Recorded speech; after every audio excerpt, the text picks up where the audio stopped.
Hello, everybody. Welcome back to Running Code Humor in South Texas Law Enforcement. I'm your host T-Bone. With me and got my back as always, my partner J-Man. J-Man, how you doing? Doing pretty good. Everything all right? Yes, sir, it is. Love it. We appreciate the response from the last episode.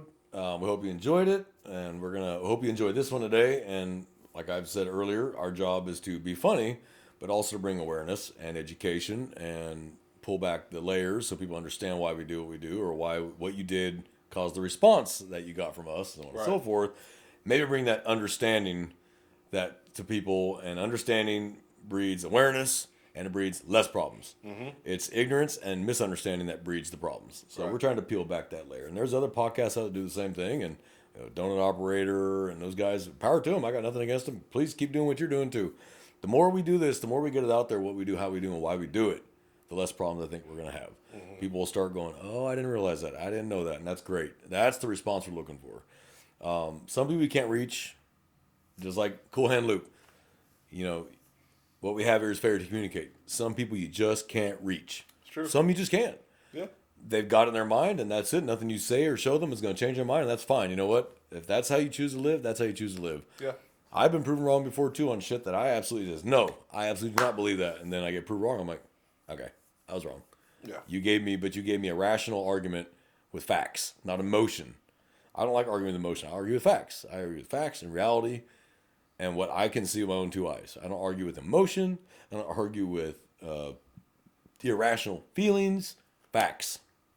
So that's the purpose of this podcast, and we hope everybody enjoys it. And we have more content to come, and we got some things down the road we want to try. It's a lack of equipment and funding being the biggest one because we're still just poor cops. So I think at some point we might start a Patreon where we'll have super chats, try to do lives. We're trying to figure out how we're going to do that. It's a lot going on. Anti-Hero does the lives on Thursday nights. Again, I talked about Anti-Hero last time. I love those guys. They make a lot of sense. Talk about some great issues.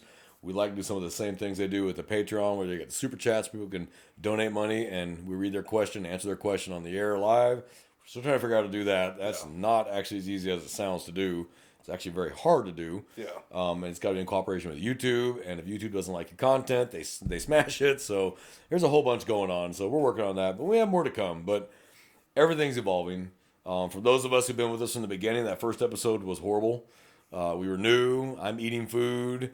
He's clinking a spoon against his coffee. It just sounded bad. Was it realistic? Yeah. Did it sound bad? Yes. Yeah. So we've learned some lessons since then. Bear with us. It's a learning experience with every episode. Like I said, last episode, I screwed up the episode before and completely unrecoverable. Had to redo the whole thing. And there's only so many hours in the day, and J-Man and I both have other things to do, and it sucks, but we love doing this. We enjoy this. I look forward to this. We enjoy talking to you. We wish we could talk to you live and have you guys call in. Another thing we're going to try and work on is people being able to call us. So I floated an idea, J-Man, a while back. I don't know if you remember it, about having call-ins Yeah. live. Yeah. That was, yeah. But there's a specific program for that, and there's a way to do that, and I got to figure that out, and I'm sure it ain't going to be cheap or easy. Yeah, no. And We got to figure it so out. I got to figure that out to where we can do live chats, and you can call us. We probably have to have a delay because some people are going to say things that people call in just to call us pigs, and it's like, okay, there are children going to be watching because I don't have this restricted where children can't watch it. I don't have it restricted because what we're talking about, they should probably hear it. I think the earlier you reach kids and start inoculating them with the truth versus what they're hearing from parents at home or teachers, here's the truth. Just like they're finally now starting to teach interactions with law enforcement in high school. This is what you do in a traffic stop. Put your hand so they can see them. You give them their license. You're required to, so on and so forth. It breeds less problems. Yeah. So you take away the I didn't knows, and you take away the ignorance, and you may have less problems down the road. So that's why we do this. So more to come. Working on it. Be patient with us. It's a process. It's not easy. I banged my head against the wall a few times trying to figure some of this crap out. Hell, just getting to the point we're at now with YouTube was a pain in the ass. Yeah. And was not fun. But we did it. So just like Anti-Hero and a few others, we were going to attempt at some point to do live podcasts to where you can actually comment live and we'll answer them, or you can call in. We may end up doing that route too. Not easy, and we're gonna figure it out. But we're gonna have probably a third person to help us screen that while we're talking. So it's a whole thing. Yeah. And we're not asking anybody for money because that's not why we do this. We're not doing this for money. That's a nice bonus if we get it. But at some point, we may start doing a Patreon where you can donate to help us build this and make it bigger. And we'd appreciate whatever you want to give. We're not asking for it. We're not demanding it. If you want to, you great. You can't, great. We still hope you just enjoy the show. And that's ultimately the goal, is to enjoy the show. And please tell your friends and tell family and tell other people, hey, listen to these guys. You're going to get a lot of good knowledge off them. You're going to get information off them. And they're funny. And one of them's really good looking. It's not me. So if you're watching it for looks, you're watching the wrong guy. You know, watch the left side of your screen for the looks. All right. So he is a stud, and I'm a little bit jealous. He's a beautiful black man. So today, though, we're gonna peel back some of the mystery behind crash or car accidents. Yeah. We don't call them car accidents. We call them crash. We don't call them accidents. Accidents implies no one's at fault. Someone's at fault in a crash. Yep. With a few rare exceptions. Animal strikes. A deer wanders out in a dark road and you hit the deer. That's an accident. Yeah. But two cars meeting, somebody screwed up. So opposing matter cannot occupy the same space at the same time. Somebody screwed up, which caused the crash. Right. So I don't call them accidents anymore. Somebody's at fault. Yep. So we're gonna peel back why maybe you got the response you got on a crash. Why you got the response. Jack, lay down. I understand you're excited. So for those that have not tuned in before, that's Jax. He is now a part of the show. He's excited, loves to be here. And J-Man is his bestie. So he just can't really control himself whenever J-Man comes around. I'm amazed he doesn't hump his leg. So he gets a little wild, and he's a pug, so he's got breathing issues, and you can hear him snort. So just try to ignore that, unless you love dogs, and then in which case we'll keep him in here. But getting him to cooperate and lay down is impossible. So we're going to explain why maybe you got the reaction you got from a cop on the scene when you absolutely thought he should do this and he did this, and what you got to have, and why you can't issue some tickets in a crash versus others, and why we don't set fault in certain crashes and we set fault in others. And we're going to try to peel that back so you have a better knowledge of how it works, because one thing that we're all going to get into a crash at some point in our lives driving. You drive long enough, you're going to have a crash, whether it's your fault, someone else's fault, mutual fault, and there is mutual fault. It does exist. It's rare, but it exists. And we're going to explain how that all works so that if you get into a crash, and we hope you don't, we want everyone to drive safe. Because like I've always said as a traffic officer for years, was every crash starts with one dumbass. Tell me I'm wrong. May not be the political way to phrase it, but tell me I'm wrong. Yeah. It starts with someone causes the cataclysmic event. Yeah, a dumbass. Run a stop sign, run a red light, drinking while driving, crossing lanes, texting while driving. There's a reason this crash happened, because you didn't obey the safety laws that were put in place. That's why they're there. Because all traffic laws are written in blood. The moving violation stuff is written in blood. Yeah. Because somebody died. And they say, okay, we need a law. Cars didn't used to have turn signals. They do now, for a very good reason. It's very helpful to know Communicate. when someone's turning. Communicate. And that's what you're doing. You're communicating. Communication does not just mean voice. Signal is a communication. I don't know how annoying it is when you're just driving regular speed limit, and then all of a sudden someone just turns right in front of you. Like they're in front of you, and then they make a right turn to turn into another street, and you barely have time to brake. Well, if you activate your turn signal, that lets the person know behind you, okay, let me give this person some distance so they can turn right. Because you'll see people slow down to 2 miles an hour to make a turn. I'm like, you're driving a BMW, it can make that turn at pretty good speed. You don't have to slow down to 5 miles an hour. But you know what? You do you safely. Yeah. Fine. So I just learned to keep my distance from other cars. And I hate that, because I will be in the left lane, but I will keep a good 100+ yard gap from the car in front of me. People go, oh, that means move over. And 3 cars move in front of me.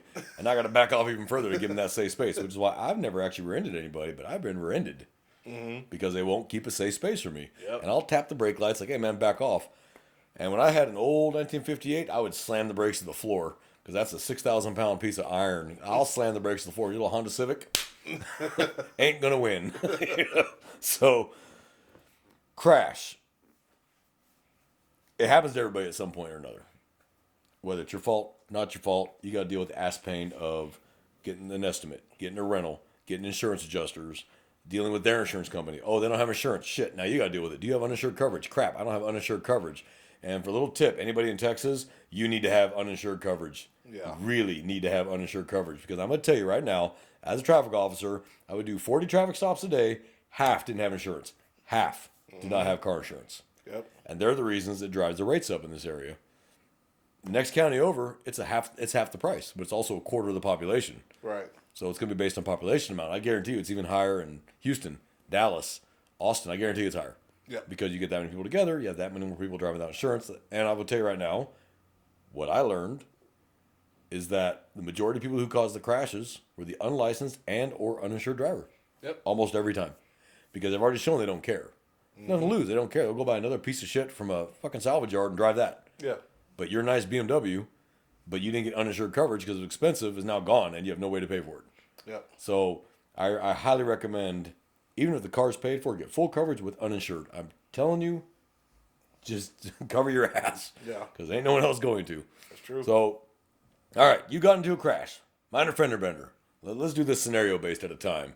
And we can take each type of crash as it comes. And I guarantee people are going to be like, oh, the candle flicker. Again, candle, not light bulb.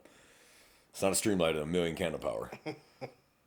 You met somebody in an intersection. Bam, that's how you met someone. The woman of your dreams plowed into you because you ran the light. Okay, no one's injured.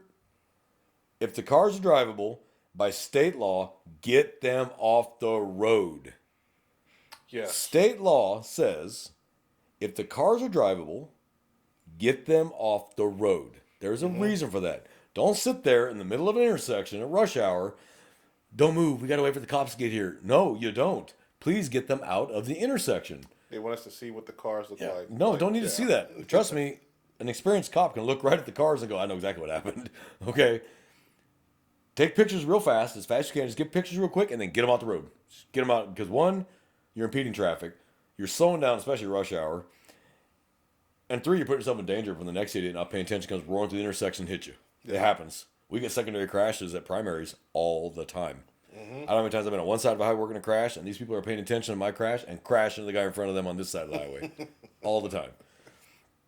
So state law says if you get into a crash and no one is seriously injured, not you busted your pinky, seriously injured or dead, you don't move the cars.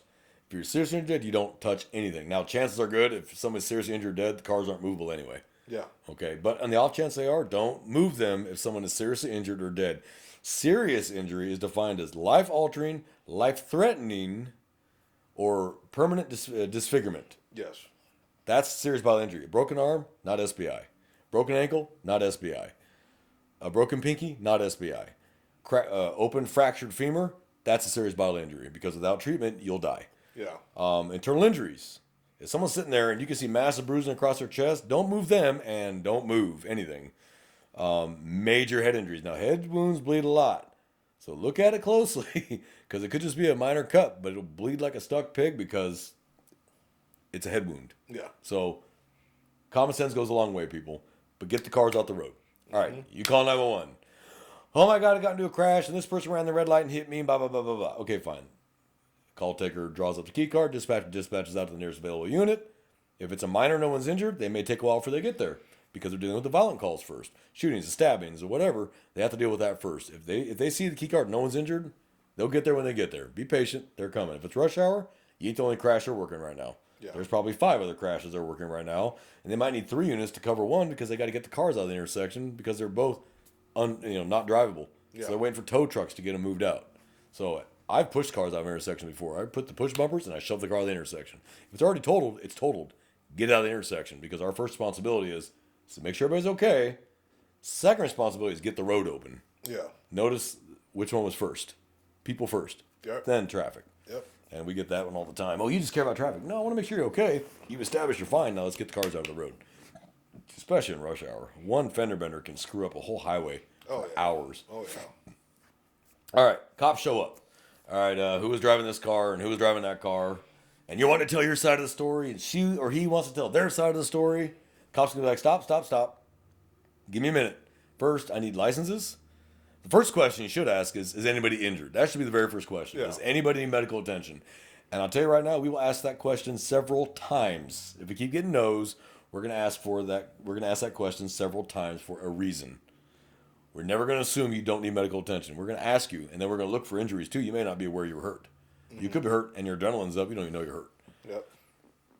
I might call a medical anyway and let you guys decline it. You sign the medical waiver. Fine, that's on you, not on me. Yeah. Then the next one's going to be, okay, I need your license, I need your insurance. Half the time, don't have a license or insurance. Shocker, I need your ID card. Okay, you got to give me your ID card. Is this your car? Yeah, okay. And then separately, I'm going to ask you what happened. I'm not going to ask you together because then you two start arguing right there in front of me and nothing's getting done. Okay, what happened? I was driving, I had the green light, and she ran through and hit me in the broadside. Okay, go to her. Hey, what happened? Oh, I had a yield turn, and I yielded, and I turned, he wasn't there, and all of a sudden he was there. And like, okay, his story makes sense. That story doesn't. And then I'm looking at the roadway evidence, and I'm looking at the lights, and I'm watching how the lights cycle. I'm like, his story makes sense. Yeah. You get a witness. What'd you see? I was right behind that dude. He had a green light. We were coming through the green light. She came right through and broadside of them. Okay, now I have a credible witness. And a credible witness is someone that's willing to be identified by name, date of birth, phone number, and address. That's a credible witness. Someone willing to be identified with all those factors. They're now considered credible. Right. If they're not willing to talk to you, if they're not willing to be identified, they're not credible witnesses. So what they'll do is they'll run you to make sure you have no warrants, make sure your license is valid, make sure your insurance is good, and then they'll issue, here's your case number or incident number. We don't issue case because it's not criminal. Here's your incident number. Here's your incident number. Contact your insurance company. I'm going to start a tow. I'm going to get these cars towed to the tow yard, and then y'all can figure it out from there. Tell your insurance company where they're at, and they'll send an adjuster. Have a nice day. Yep. It's that simple. A crash should not take any longer than 20 minutes. It just depends on how long it takes tow trucks to get there. Okay, now that's a standard non-injury crash. Yep. It sucks, but no one's hurt. Cars are replaceable. People are not. Right. All right. And you're like, well, the officer, he didn't put down who was at fault. Okay.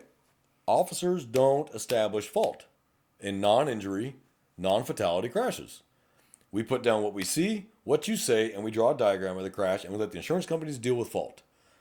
Now, if someone is seriously injured, SBI, or death, now we're going to bring out the traffic homicide unit or traffic investigation division based on where you're at, and they're going to conduct the investigation now and figure out who is at fault, how are they at fault, how fast are they going, was there defects on the car that caused them to lose control, bald tires on wet roads, stuff like that. And that's their job. Now they're going to establish fault because there's criminality behind it. Yes. Someone's seriously injured or someone is dead, and there must be somebody at fault for that. Could be the guy that's dead. We don't know that until we complete the investigation. And as a traffic officer, that was my job, was to establish fault. Yeah. For SBI or fatality crashes. Now, could I set fault in non-injury? Yeah, but I was a traffic officer with that experience and those schools behind me to be able to go, no, this is your fault. Okay, now, can we give you a ticket? I've heard this question. Can you give someone a ticket at a crash? Yes, I can. But I'm limited into what type. I can give you a ticket for no insurance. Yep. I can give you a ticket for no license. Definitely done that. I can give you a ticket for bald tires. Sure If your can. tires are bald, Yep. yeah, that's probably a factor in this crash. If it was a wet road especially, that's a factor of this crash. Mm-hmm. What I cannot give you a ticket for is running a red light, running a stop sign, because I didn't see it. I didn't witness it, unless someone brings me a video showing that you ran the light or ran the stop sign. Now I can because I just witnessed it. Right.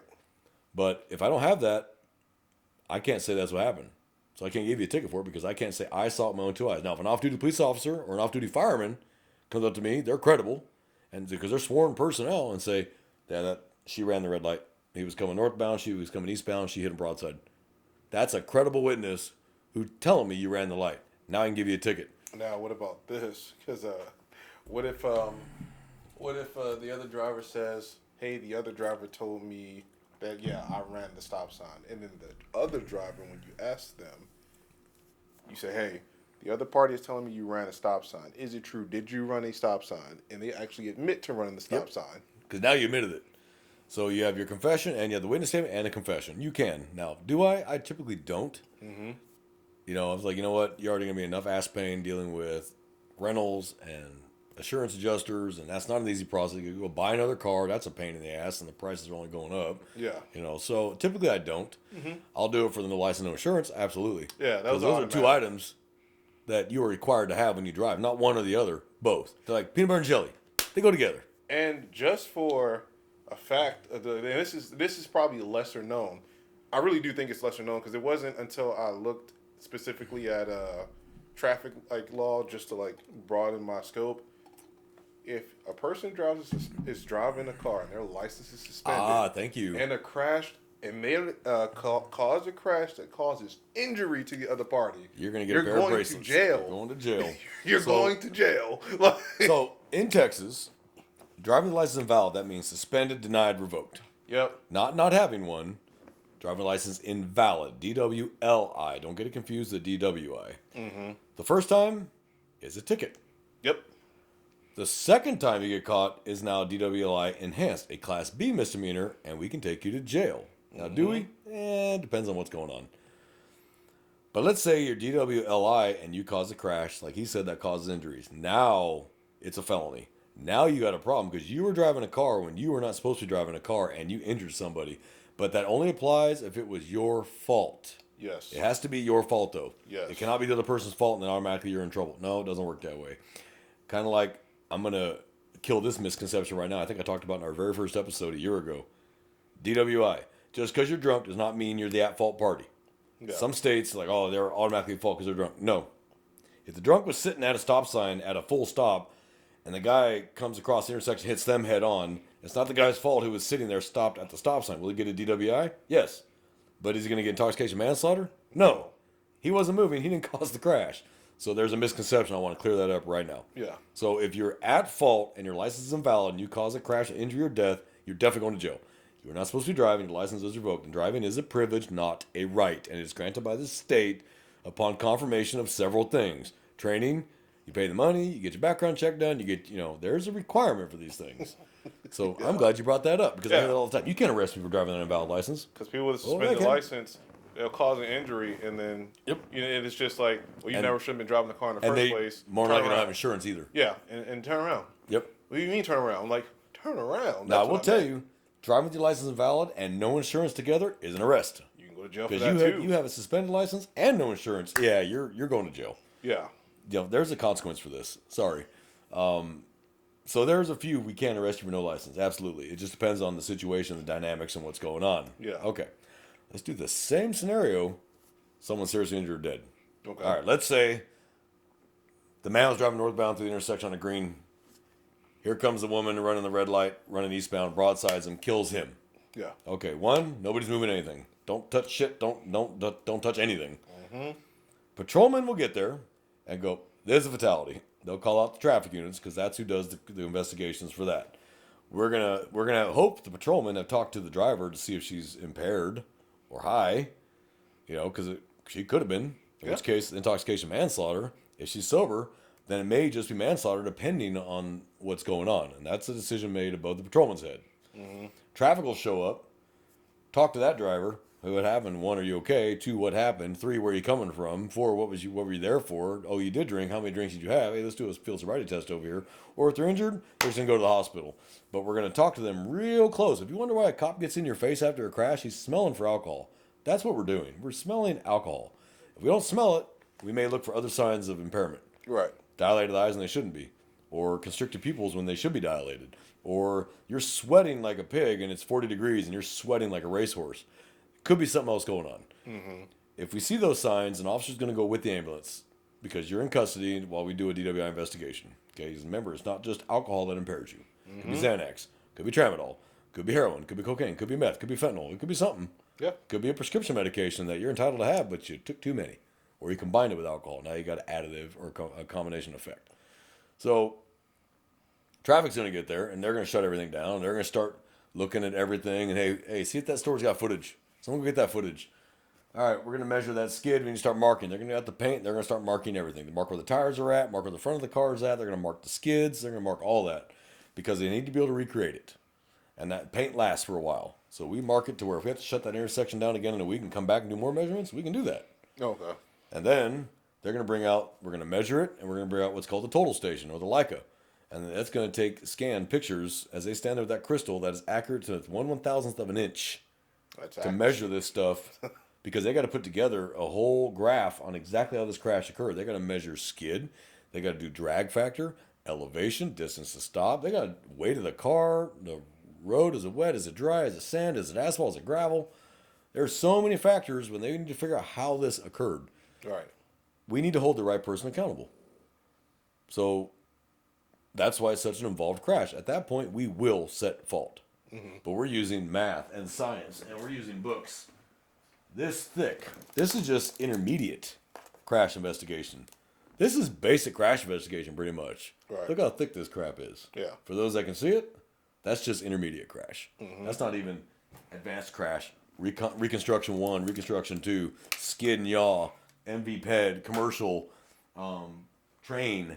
There's so many different schools. That's just intermediate because there's so much math to it. Now, and this is like for everybody, like not for everybody, for those who say that cops are dumb and well, they only need a high school diploma or even a GED.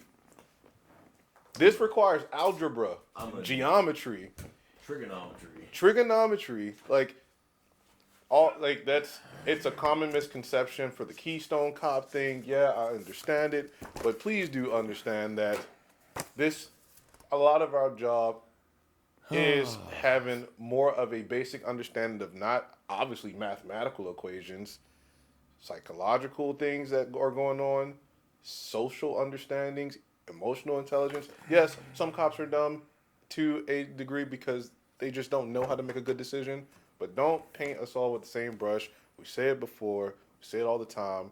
For all the good, outstanding officers out there, just understand they may know a lot more than you. And they may just tote a high school diploma, and there's nothing wrong with it in some college. Right. It's nothing wrong with it. I learned a long time ago just having a degree doesn't make you smarter than anyone else. It just means you stuck something through for 4 years. But I've met some serious dumbasses with the masters, and I've met some fantastically smart people with a GED. They weren't the college type, but they're out there to work. So these are formula cards for crash, math, lots of math, and this is just intermediate crash. Yep. This is not even the advanced or reconstruction where you actually have to put a crash together and present it to a jury. So the difference between a crash that someone's going to jail is what were you doing? Was it intentional? Yeah. So people think you can't go to jail for speed. Yes, you can.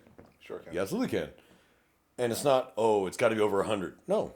Reckless is just wanton and reckless disregard for the motoring public around you. Speed limit 70, you're doing 100. Well, okay, almost 90. Let's say you're doing 90. You can go to jail for that. You can because you're driving a 4,000-pound bullet at 90 miles an hour. Yep. Yes, there's a reason we have speed limits. We're not just there to slow you down for fun. Speed limits are based on the grade of the road, how many lanes of the road, entrances and exits, what part of town is it. There's all these factors that the engineers put together to make a speed limit. So it's not just for officers to set up a speed trap. No. Or it's not it's not for us road pirates to harass like Frank Slope. An innocent civilian. Frank, this is for you, buddy. No. Those speed limits are written in blood. Those rules are written in blood because most accidents really are speed is the main factor in the crash. It really was. You're driving too fast to adjust to road conditions changing. That's why the highway is 70, but the residential road is 30. Yeah. You're not doing 70 on a residential road. If I catch you doing 70 in a residential road, you're going to jail. I am taking you to jail because there's kids that play in there, and you ain't going to stop in time. Yeah, or even 20 in some, some municipalities. Yeah, some. It's even slower, 20. Yeah, and there's a good reason for that, and it's set for safety. We're not trying to slow you down because we're trying to keep you from getting somewhere. We're trying to slow you down to keep you from killing somebody or yourself. So let's say, I can't talk about this one. It's not been adjudicated. I'll talk about an earlier one from about 6 years ago. Okay. This one has been adjudicated. The guy was doing 131 miles an hour. Here's what people don't realize. There's a black box in every car that tells us exactly how fast you were going. We get a search warrant, we download that box, and it tells us exactly how fast you were going at impact and 5 seconds prior. We also measure all the skid, and we'll get the same answer doing the old school math as the ACM separately, independently. We'll get the same answer on speed. Right. Well, let's see. Speed limit was 70. You were doing 131. Yeah, you're going to prison for manslaughter because you were going so fast. A reasonable and prudent person would know I'm going to kill somebody at this speed. That's why we require a license. That right there. But anybody, a reasonable, prudent person would go, hey, this is way too fast. This is not the Autobahn. And I was stationed in Europe, and people, I love the Autobahn. It's unlimited speed. That's not true. No. The average speed limit on the Autobahn is 80 miles an hour, 130 kilometers an hour. There's a reason. Now, you get way out in the middle of nowhere where there's no towns, then maybe they'll release the speed limit for a little while. But it's not just one end of Germany to the other on the Autobahn. It's unlimited speed. That's not true. Even over there, they have speed limits. There's reasons for that. Montana was the only state that didn't have speed limits for the longest time. There was no actual state speed limit in Montana. Wow. And then the federal government said, we're going to stop giving you federal funding unless you put speed limits on these roads. And now Montana has speed limits. So there was reasons for these things. People were dying from speed. So it's our job to, one, bring awareness, but two, bring accountability to those who caused it based on speed or texting while driving. And if you think we can't tell you're texting while driving, I'm not going to divulge how we know that.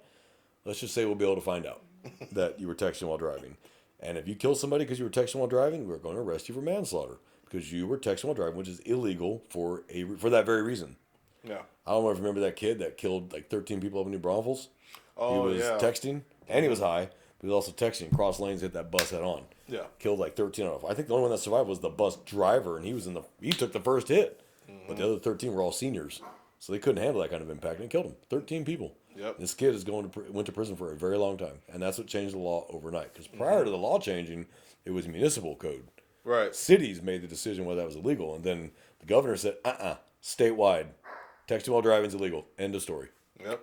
So speed is always the biggest factor. Number two is alcohol or narcotics. Yep. Whatever impairs you is the secondary factor. You combine those two things, you're probably going to have a busy night as a traffic officer. Yeah. People driving the wrong way down the highway with no lights on. See it all the time. People driving in your lane going the direction you're going, but they got no lights on at night. That's usually an indicator. Start watching that car. Stay out of lane one. Absolutely. And for lane one is going to be the From far left lane. to right. Yes. Fast lane, lane one, lane two, lane three, and so on. Stay out of the left lane at night because the drunk drivers are on the wrong side of the highway. They think they're in the slow lane, and they're going to be right in your lane and hit you head on. Yeah.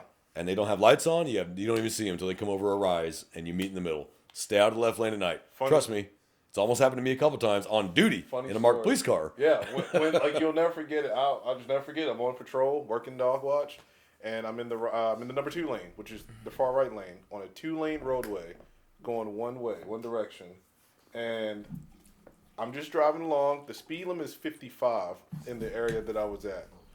And all of a sudden, I just feel like a vibration. All I feel is a vibration and what I thought was a blur. And I'm just like, man, that doesn't feel right. So I look in my left mirror, and I'm like, oh, that's a vehicle in oncoming traffic. And yeah, you put that out real quick, and you go lights and sirens in the same direction they're going. I'm not making a U-turn to go the wrong direction after them. No, I'm not doing that. I'm not getting fired. And yeah, then you try to get them stopped. And unfortunately, she just made a mistake. She was crossing over. She was turning out from. She wanted to go southbound. Yeah. So she just made too sharp of a left turn. Yep. She didn't realize she had to cross Cross all the way median. over the Yeah. the yield intersection to go southbound in the correct lane. Yep. And Yep. that's just and sometimes those things happen. And sometimes that is just an accident. yeah. It's a crash. It's still she didn't do it on purpose, but it still caused a crash. Yeah. So that's still an at fault. Mm-hmm. I've heard so many misconceptions. We can't do this. We can't do that. I'm here to tell you, if we're doing it, we're allowed to. Yes. Because we're not going to jeopardize a criminal prosecution because we're doing something we're not allowed to. The law says we can't, we don't. The law says we can, we do. It's that simple. Mm-hmm. So, yes, you can get the tickets for all those things we talked about. Yes, you can go to prison for killing somebody in a crash. Even if you didn't do it on purpose, did you recklessly do it? Yep. The culpable mental states. Jordan, what are they, J-Man? What's culpable mental states? The culpable mental states is 4 of them. There's intentionally, knowingly, recklessly, and criminal negligence. That's right. Driving, a lot of that is reckless. Mm-hmm. Reckless is the big one. But if we can prove you're reckless, still a culpable mental state resulting in a conviction, or at least an arrest. I don't know about a conviction. That's for court. But we can arrest because you recklessly did the action. That's the reckless action that caused injury or death. Yep. Okay? So people think, oh, you can't be arrested for a crash that kills somebody. Oh, yeah, you can. Absolutely you can. And we do it all the time. But we got to be able to prove it was intentionally, knowingly, or reckless. Criminal negligence, not really. That one really doesn't play too much into it. I could probably come up with a scenario where criminal negligence would be the culpable mental state. But usually it's going to be intentionally, knowingly, or recklessly. And most times, though, it really is reckless. Yeah. They're just driving too fast. They're not paying attention. They're texting. They run a red light. They run a stop sign. That's reckless. Yeah, because they should know that We can't prove they intentionally ran the light, but they recklessly ran the light. because they should know they should know that the behaviors that they are exhibiting was likely to cause the outcome, Absolutely. but they just disregarded it. Yep, absolutely.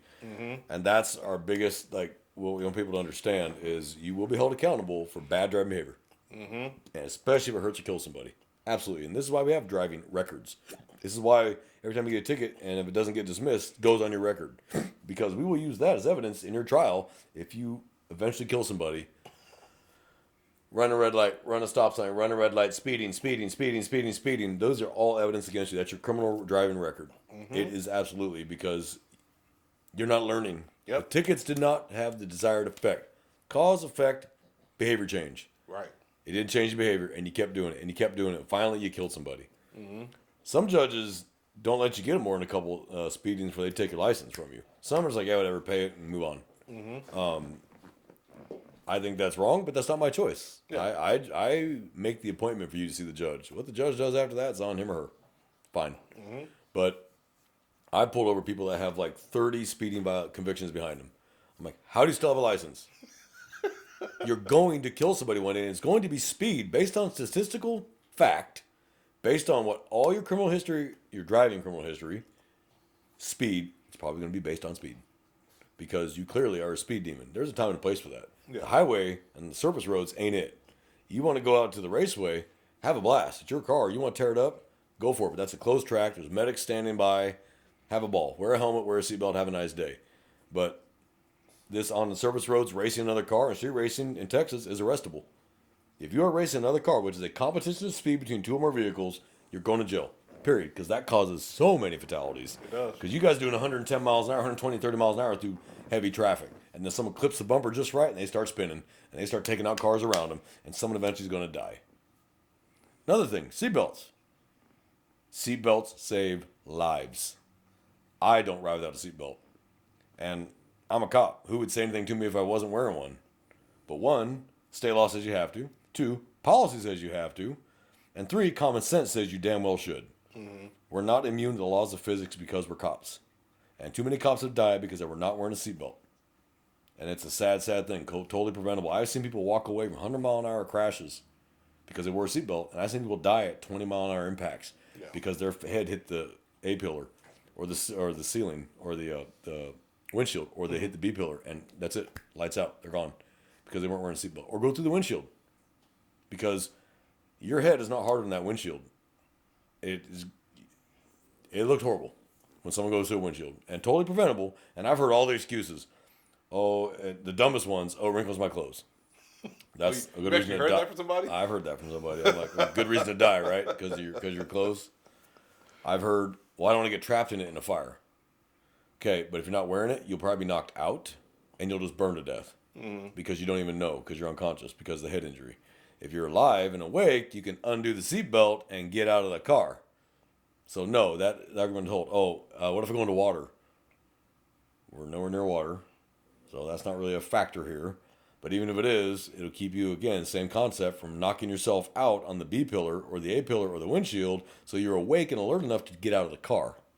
So I heard all these excuses. None of them matter. If you're in a motor vehicle on a public roadway, you have to wear a seatbelt. End of story. Kids have to be in car seats and booster seats. All this is required by law for one very good reason: keeping you alive from other people or yourself. We can't control other people. You can control you. You can be doing everything right and still have someone hit you. Yes. But if you're wearing a seatbelt and you're driving like you're supposed to be, you'll be okay. So, but officers, I need officers to understand that how you write that crash report can affect somebody that did nothing wrong. Yes. So if you write a half-assed job and you do a 2-liner report because you're in a hurry and you're busy and it's your 5th crash of the hour, we get it. We understand. But this person did nothing wrong and they got hit by the uninsured driver. And if they want to take civil legal action, the strength of your report is going to make the difference. That person actually getting justice, which means getting their car replaced, or injuries they might have incurred from it, and nothing because you wrote a shitty 2-liner because you're in a hurry. Yeah. You have responsibility. You got called there. Now you deal with it. So I encourage officers, when you pull up on a scene of a crash, be thorough, ask questions, take pictures if you have to. Nothing wrong with that. You're wearing a body camera. Use it. Yeah. Take it off and walk around the cars. Show the skid mark. The traffic investigation unit and the traffic homicide units are not going to come out if it's non-SBI and non-fatal. They're not going to. They have a million other things to do. The traffic officers do more than people realize. So that's why they don't come out to every crash. Some agencies, they do. Yeah. But the agency I work for, we don't. Like, SBI or death. Then we'll come out and deal with it. So I need you as the patrol officers to understand your responsibility is to the victim and to get the story right and to make sure that it cannot be contested later in court because you did a thorough crash investigation. The factors that caused it, the roadway factors, weather factors, driving factors, vehicle factors, all these factors go into play in putting together a crash report that makes sure the right person's held accountable for what they do. Mm-hmm. So I want you as officers to remember this. One day it might be you that gets smacked by another car, and that other officer shows up who's officer lazy and does a lazy ass crash report, and then you got two insurance companies fighting over who's at fault, and you're not getting paid. Yeah. Because that officer was lazy. One day that might be you. So if you're a pro, if you're a fan of doing lazy work, well then keep doing what you're doing, and one day it's going to bite you. Yep. And one day it's going to be you who's like, oh crap, I'm the victim now, and this officer's lazy. Be thorough, and karma will help you out. Yeah. So I firmly believe that. You get what you give. Yes, sir. So we wanted to talk about crash because there's so many misconceptions about it, how it works, why officers do what they do, why did I get a ticket? I didn't think I should have gotten a ticket. Why did they say he was at fault or I was at fault when he was at fault or she or whatever? It's based on driving laws, driving rules, roadway evidence, witness statements, victim statements, and we put it all together as a package and go, yep, you caused this crash. And there are some crashes we can't put together who was at fault. We just can't. I've had those too. And you're just like, I have no both, idea. You're both going to be at fault. Or I put in the report, unable to establish fault. Driver unit 1 said this. Driver unit 2 said that. Driver unit or passenger unit 2 said this. Whatever. Put it all together and let the insurance companies deal with it. And most times they'll just deal with it with each other and they'll call it a day. If they can't figure out who's at fault, hey, just mutual funds. Everyone's having a good time. Yeah. And wash your hands of it. Yep. So crash though is something that can apply to all of us because we almost all drive a car. Or we're all going to be a passenger of a car that gets into a crash. You need to know how this process works. So one, stop leaving cars in the middle of the effing highway when they're both drivable. Get off the fucking highway. I don't know how many times I've had to say that. And yes, it's a ticket. And I have given that ticket. I have given that ticket to people because they leave the car in the middle of lane 3 on a busy highway. And both cars are drivable. Yeah, lane 3, that's... So I pull up and I go, hey, are anybody injured? No. Are the cars drivable? Yeah. Then get off the highway. Follow me into that gas station. Go. Get off the highway. Go. Follow me to that gas station. And all I do is mark the coordinates real quick where the crash occurred and then get off the highway. My dash camera can see the crash, so I'm good. And get off the highway. And then, okay, I need both your license. You're both receiving a ticket for failing to clear the highway. Oh, we didn't know. It's on every billboard in Texas. It's on commercials in Texas on the radio. It's part of your driving test. And common sense to you, get off the effing highway before you get hit by another car who's not paying attention. And now we have a fatality. So get off the fucking highway. God, that drives me nuts. And you wonder why you're at a dead stop on the highway. And you're like, what the hell's going on? And then you finally get up to it, and it's a little mini fender bender, and they left it in lane 1. You're like, are you serious? There's an exit up there. Go to the gas station. The cops don't care where the accident occurred. They'll meet you wherever you meet. It was right back there on the highway. Cool, they'll get the coordinates, and they'll move on. They don't need to come right to the scene. If you're not injured or dead, there's no reason to come right to the scene. Get off the highway. 1, for safety, and 2, you're slowing traffic down. So that's just a pet peeve. Oh my God. Get off the fucking highway. People are like, why does he keep foot stomping that? There's a reason for that. So that's just my 2 cents on crash. However, having been a traffic officer for 5 years in one of the largest metropolitan areas in the state of Texas, I can speak with some authority on how crash works. Yeah. Because I've only written about 1,000 of the damn things and witnessed 1,000 more that I'm just assisting on. Mm-hmm. And I've also gone to these schools that I showed you. I have some ability to talk about a crash. So everybody, look, just slow down. If you're late, you're late. You're not going to get less late going faster because you're not going to hit 88 and go back in time. There's no flux capacitor in your car. It ain't a DeLorean. So slow the hell down. You'll get there when you get there. Give space to other cars. And for those that don't understand why traffic jams occur, it's because they don't leave space. Mm-hmm. Well, people don't realize that. If you leave a 100-yard gap from the car in front of you, no matter how fast you're going, there will never be a traffic jam ever again. Except for the choke points like interstate exchanges. Yeah. Regular highway, you'll never have one again. If you leave that kind of space between you and the car in front of you, that gives other cars the way to just come on the highway at full speed, slide right in. No one's got to hit the brakes. What causes the traffic jams is the brakes. Mm-hmm. The brakes light up, everybody starts lighting up their brakes, everybody starts slowing down. So the front will still be doing 60, the rear's doing 15. And everybody's bunched up on each other. Mm-hmm. If you leave that gap, the traffic jams will stop because people will be able to merge in and merge out. No problems. Yep. God, if I could just show everybody one day, if I get the whole county to cooperate one day and just everybody maintain 100 yards, see what happens.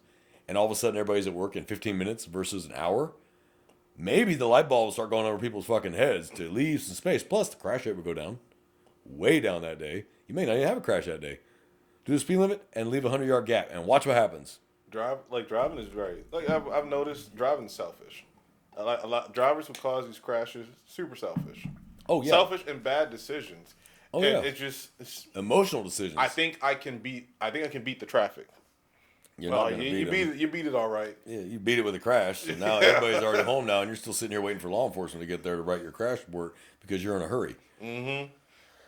We could pound that drum all day long. In the end, you have responsibility driving a 5,000, 4,000, 6,000 pound bullet to drive it safely. And it is just as dangerous as a gun, and cars have killed more people than guns. Yep. Far more than guns. And they're not banning cars because everyone needs to get around. Mm-hmm. Democrats, Republicans, conservatives, liberals, doesn't matter. Everyone wants a car because they got to get around. But they're more dangerous than guns. Far more dangerous than guns. And you can kill more people with a car than with a gun. You hit the right traffic jam and you cause a massive pileup. You see them in the middle, in the east all the damn time. 90-car pileup on the highway. Started with one idiot driving too fast in the ice. Mm-hmm. And just they start spinning out and then boom, boom, boom, boom, boom. And now you got 70 dead people and injuries, and you got life flights coming and going, or the snow's so thick you can't get a life flight in there. Yeah. And the ambulances can't get to the crash. You got troopers and police officers trying to put people in their cars to drive them to the ambulance to meet them. I mean, it's because one person, one who too fast starts sliding and could not maintain control of their car, and now you just got a 5,000 pound out of control piece of metal bouncing around the highway. Yeah. And everyone else trying to slam on the brakes, they start sliding. It's Christ, I've seen that. Back east visiting several years ago, about 10-something years ago in Pennsylvania, witnessed a massive pileup. And I'm glad that I was at the hotel. I just happened to stand on the balcony because I was smoking. And I looked down and I see the guy spinning, and then all of a sudden, boom, boom. I just watched this like 70-car pileup happen. I was just sitting there staring at it like, holy shit. And I was Ellie at the time. I immediately got on the phone. Hey, call state police. You got a major out here. And I said, yeah, it was the red car. I want to be sure you understand who's the fault here. I watched it happen. But it ended up being like a 70-car pileup with like 20-something people dead. Because he was going way too fast. He tried to change lanes, move over in front of an 18-wheeler, jerked the wheel too hard, and immediately put himself into a slide he couldn't get out of. Bounced off the retaining wall, spun out here, and just away he went. That was about 10 years ago in Pittsburgh.